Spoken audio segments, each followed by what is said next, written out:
Hello guys, welcome back to my channel. कैसे हैं आप सभी लोग। तो आज हम सीखने वाले हैं palazzo pant with lining and pocket.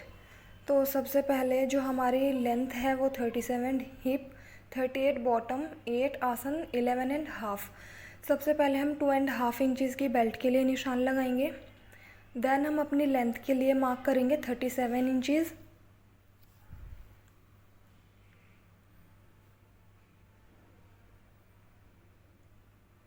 Lines को एक साथ मर्ज कर देंगे स्ट्रेट।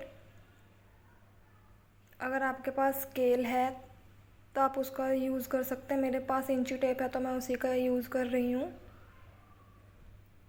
उसके बाद हम मार्क करेंगे 11 इंचज़ पे, बिकॉज ऑफ 38 इंचज़ हमारी हिप है, उसमें हम 4 इंचज़ प्लस करेंगे, 42 हो जाएगा। उसके बाद हमें 4 से डिवाइड कर देना है, जो हमारा आएगा 10.5 इंचज़। हाफ इंचज़ हम मार्जिन के लिए लेते हुए 11 इंचज़ का मार्क करेंगे। आसन के लिए हमने 38 का ही फोर्थ पार्ट लेना है विदाउट एनी मार्जिन। तो हमारा आएगा 9.5 इंचज़। उसमें हम प्लस करेंगे 2.5 इंचज़, तो हमारा हो जाएगा 12 इंचज़ पर हम मार्क करेंगे। आसन के लिए 1 इंच के लिए हम तिरछी लाइन लेकर उसको राउंड शेप दे देंगे। देन बॉटम हम 8 इंचज़ का मार्क करके जो हमारी मेज़रमेंट है उसको लाइन से ड्रॉ कर देंगे। अब उसके बाद हमें क्या करना है, हमें कटिंग कर देनी है अपने प्लाजो पैंट की। अभी हमने अस्तर पर मार्क करके कटिंग किया, अब हम मेन फैब्रिक पर मार्क करेंगे एंड देन कटिंग करेंगे। दोनों साइड से, ऊपर से भी बंद है अगर आपका, तो आपको उस मटेरियल को कट कर देना है, साइड से कट कर देना है, बिकॉज ऑफ हम पॉकेट वाला प्लाजो पैंट बनाने वाले हैं आज।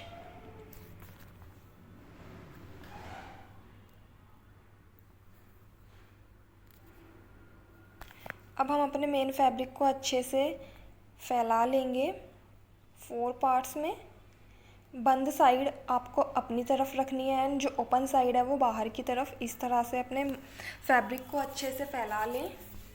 उसके बाद हम क्या करेंगे, जो अस्तर पे हमने मार्किंग एंड कटिंग की है उसी पार्ट को अपने मेन फैब्रिक के ऊपर रखते हुए हम निशान ड्रॉ कर लेंगे।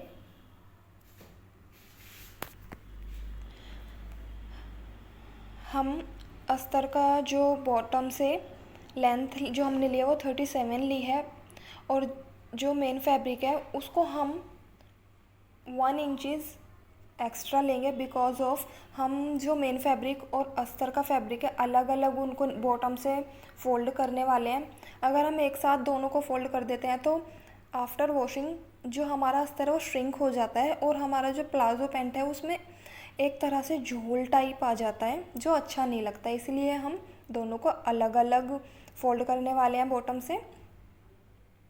इसी वजह से हमने अस्तर को थोड़ा छोटा रखा है एंड देन जो मेन फैब्रिक है उसको थोड़ा लंबा रखा है।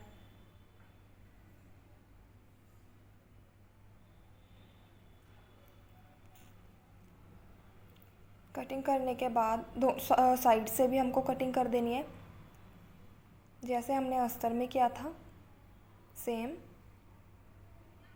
इसी के साथ हमारी प्लाजो पैंट की जो है कटिंग पूरी हो जाती है। अब हम कटिंग करेंगे पॉकेट के लिए। उससे पहले हम अपने प्लाजो पैंट पर फ्रंट एंड बैक के लिए लेटर्स ड्रॉ कर देंगे।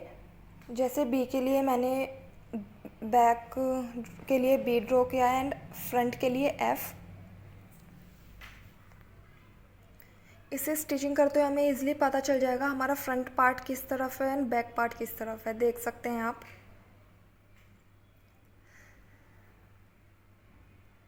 अब हम अपने प्लाजो पैंट की जो हमारी पॉकेट है उसकी कटिंग करने वाले हैं। उसके लिए हमें फैब्रिक लेना है। लंबाई में मैंने लिया है 12.5 इंचज़। उसके बाद कटिंग कर ले फैब्रिक को। ब्रॉडनेस जो हमको लेनी है, ब्रॉडनेस के लिए हमें लेना है ऊपर से 6 इंचज़। आप 5.5 इंचज़ भी ले सकते हैं एंड जो नीचे से मैंने 7 इंचज़ अगर आप 5.5 इंचज़ ले रहे हैं ऊपर से तो नीचे से 6.5 इंचज़ ले सकते हैं। साइड से हमें 2 इंच का मार्क करते हुए इस तरह से तिरछी लाइन ड्रॉ कर देनी है गोलाई देते हुए एंड कटिंग कर लेनी है अपनी पॉकेट की। इसी के साथ हमारे प्लाज़ो पैंट की जो पूरी कटिंग है वो हो गई है। अब हमें क्या करना है, अब हम जो हमारा अस्तर है, अस्तर वाली कटिंग है, उसमें से एक पार्ट लेना है और उसको इस तरह से बिछा देना है कि फ्रंट वाली साइड ऊपर की तरफ आए। देन अपने जो मेन फैब्रिक है वो 2 पार्ट्स लेने हैं एंड देन इस तरह से रख देने कि बैक पार्ट ऊपर की तरफ आए और नीचे की तरफ आए। इट मीन्स जो फ्रंट पार्ट है दोनों अंदर की तरफ हो एक दूसरे के अपोजिट एंड देन हमको जो अस्तर का एक और पार्ट है वो मेन फैब्रिक के ऊपर रख देना है। जो उसकी फ्रंट पार्ट है वो नीचे की तरफ होगी, अंदर की तरफ, ऊपर की तरफ हमारी रॉन्ग साइड है। अब हमें क्या करना है, आसन की सिलाई लगा देनी है एक पैर का मार्जिन लेते हुए। चारों पल्लों को एक साथ सेट करने के बाद आप देख सकते हैं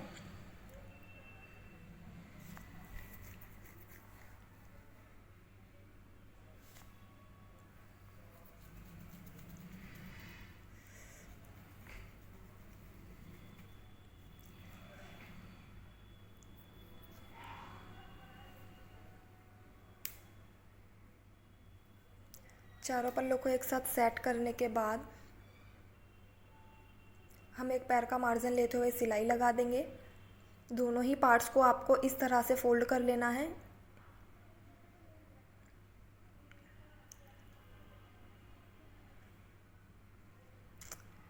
आफ्टर स्टिचिंग आप देख सकते हैं हमारे जो दोनों पार्ट्स हैं वो इस तरह से दिखेंगे। एक पैर का मार्जिन देते हुए आपको इस तरह से सिलाई लगाने के बाद आपको इस तरह से हमारे प्लाज़ो पैंट की स्टिचिंग दिखेगी। एंड देन अब आपको क्या करना है, प्लाज़ो पैंट को एक पार्ट लेना है उसका एंड उसको ओपन कर लेना है। देन अब हम मार्किंग करेंगे अपनी पॉकेट के लिए। तो सबसे पहले हमने ऊपर से 2.5 इंच पे मार्क किया है जो हमारी बेल्ट है, उसके बाद हमने 1.5 इंचज़ पे मार्क किया है और जो थर्ड मार्क है वो हमने 1/2 इंचज़ पे किया है। तो जो हमने ऊपर से 1.5 इंच पे मार्क किया है सेकंड वाला, उस पे हमें अपनी जो पॉकेट है उसको रखना है। आपको क्या करना है, बैक पार्ट पे भी प्लाज़ो के इसी तरह से तीनों मार्क कर लेने हैं। देन हमें लास्ट वाले मार्क से 5 इंचज़ नीचे की तरफ मार्क करना है अपनी पॉकेट के लिए।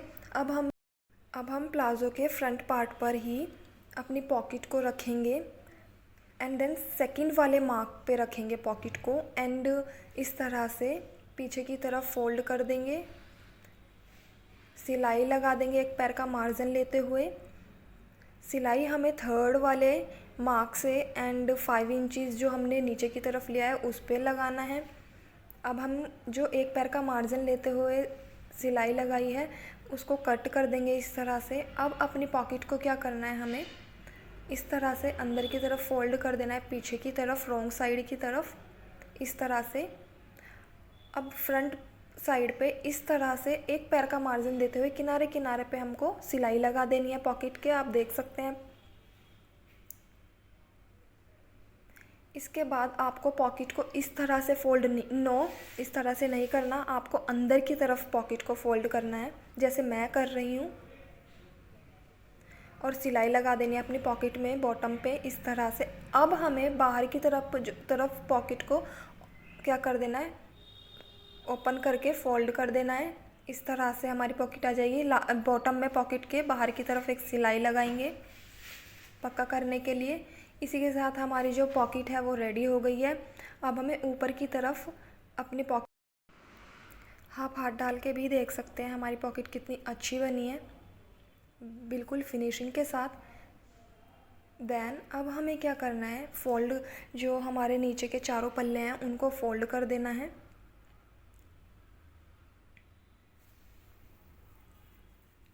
अस्तर के जो पार्ट्स हैं उनको अलग फोल्ड करना है जैसे मैं करके दिखा रही हूँ, इस तरह से स्टिचिंग लगा देनी है। देन मेन फैब्रिक पे आपको स्टिचिंग करनी है फोल्ड करके। इसी तरह से आपको चारों पल्लों पे कर देना है।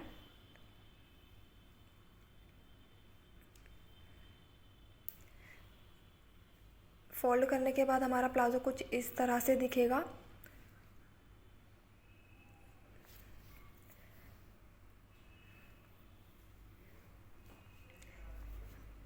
अब हमें सेकंड वाले जो पार्ट्स हैं उनको भी इसी तरह से फोल्ड कर देना है, नीचे से बॉटम से। अब हम क्या करेंगे, अपने प्लाजो पैंट को एक पार्ट को इस तरह से फैलाएंगे, देन सेकंड वाले को इसके ऊपर फैलाएंगे। जो फ्रंट पार्ट हैं दोनों एक दूसरे के अपोजिट अंदर की तरफ होने चाहिए एंड रॉन्ग साइड ऊपर की तरफ एंड नीचे की तरफ होनी चाहिए। अब हमें क्या करना है, इस तरह से एक पैर का मार्जिन देते हुए आसन की तरफ नीचे नीचे सिलाई लगा देनी है। सिलाई लगाने के बाद हमारा प्लाज़ो कुछ इस तरीके से दिखेगा, आप देख सकते हैं। फिनिशिंग के साथ सिलाई लगानी है। अब हम अपने प्लाज़ो पैंट को फिर से ओपन करेंगे, फैलाएंगे, देन दोनों साइड्स जो हमारी ओपन साइड्स रह गई हैं इस तरफ हमें एक पैर का मार्जिन देते हुए सिलाई लगा देनी है दोनों ही साइड। ध्यान रहे कि जो हमने अपनी पॉकेट है, जो सिलाई पॉकेट के ऊपर है उसी पे हमें साइड से स्टिचिंग लगानी है, जिससे कि हमारी जो पॉकेट है अंदर से ना सिल जाए, ओपन ही रहे। इसी के साथ हमें वो सिलाई दोनों साइड सिलाई लगाने के बाद अपनी बेल्ट के लिए सिलाई लगा देनी है, ऊपर से फोल्ड करते हुए इस तरह से 2.5 इंच का एंड इलास्टिक डाल देनी है। देन लास्ट में जो हमारा प्लाज़ो पैंट है वो कुछ इस तरीके से दिखाई देगा। आप देख सकते हैं कितने अच्छे से प्लाज़ो पैंट बन के तैयार हुई है। फिटिंग आप देख सकते हैं कितनी अच्छी आई है एंड फिनिशिंग आप देख सकते हैं। पॉकेट देखिए कितनी अच्छी फिनिशिंग के साथ हमारी पॉकेट बनकर तैयार हुई है एंड ऑल्सो जो बेल्ट वाला पार्ट है वो भी कितनी फिनिशिंग से दिखाई दे रहा है। इसी तरह से आप भी अपनी प्लाज़ो पैंट रेडी कर सकते हैं। आफ्टर वियरिंग जो हमारी पैंट है वो कुछ इस तरह से दिखाई दे रही है। आप देख सकते हैं कितनी ज़्यादा फिनिशिंग से हमारी पैंट बनकर तैयार हुई है। फिटिंग भी कितनी ज़्यादा अच्छी आई है एंड कहीं से भी कोई धागा कुछ नहीं निकल रहा, ना कहीं से ऑकवर्ड फिटिंग है। देख सकते हैं आप, पॉकेट भी देख सकते हैं कितनी फिनिशिंग से लग कर आई है।